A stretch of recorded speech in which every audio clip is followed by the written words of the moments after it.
Hi, I'm Dave Vickers and welcome to the Photo Show. In today's episode we take a look at the latest offering from Fujifilm, the XT-30. Now, with the success of Fuji's XT3, they've now released its little brother, the XT-30. Body-wise, the XT-30 is smaller than the XT3, but it does share a lot of the same features. Much like a lot of Fujifilm cameras these days, the XT-30 carries on that classic looking retro style, much like rangefinders from the 1960s. The major difference on the XT-30 body-wise over the XT3 is it now no longer has the D-style control pad. It's been replaced by a joystick which allows you to navigate the menus and the focusing points. And the XT-30 also has all of Fuji's classic film styles, which they put in all of their other XT cameras. Sensor-wise, it's exactly the same as on the XT3. It's a 26.1 megapixel APS-C size sensor, and it's using Fuji's X Processor 4. ISO range on the XT-30 is ISO 160 to ISO 12800, and we know from on the XT3 using the same sensor that this camera is going to give really good low light quality images.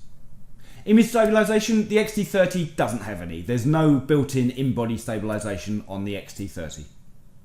Shutter speed on the XT-30, using the electronic shutter it will shoot at 1/32,000th of a second, and using the mechanical shutter it's capable of 5 frames per second.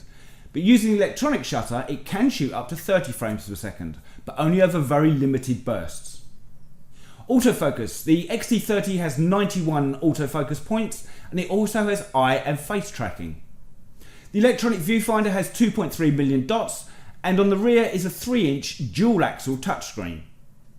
Video wise, we know from the XT3 that the Fuji cameras can shoot fantastic quality video, and on the XT30 you can get 4K at up to 30 frames per second, and it will shoot 1080p at up to 120 frames per second, so that'll be great for slow motion as well.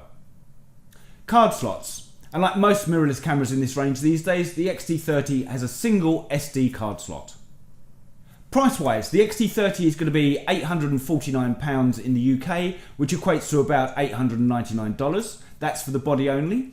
The body does actually come in 3 different colours. You can get it in all black, black and silver, and there's also a really nice charcoal finish as well. So there we go, that concludes our look at the Fujifilm XT30. Let me know what you think in the comments below. At this price point, I think it's a really good value camera. I think it'd be great for people who want a camera to travel with, or possibly if you were someone who was looking at the XT3 but it was out of your price range, the XT30 may well be the camera for you. Also the styling, I mean, do you like the retro styling that Fuji are doing with their cameras, or are you a fan of the more contemporary styling that other manufacturers are putting on their cameras these days?